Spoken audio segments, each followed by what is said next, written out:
మనోడు చూడండి, అబ్బో ఎంత ముద్దుగున్నా వీడు మంచోడు.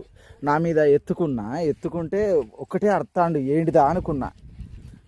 వాష్రూమ్ వచ్చింది వానికి. చూడండి ప్లేసు,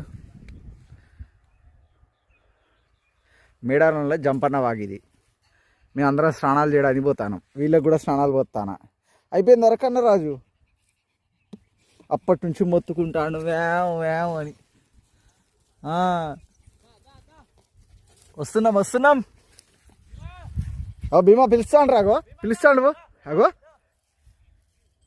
కప్పిండు, టాయిలెట్ పోసిండు, కప్పేసిండు. ఓకే రండి. ఏ చాలు రీ. వీడు ఇంకేమో చేస్తాడు. హనీ పాప నడుస్తుంది. పద హనీ పాప నడు, పద. ఇగోటి భీముడు ఎట్లా చూస్తాను. పోతున్నాం.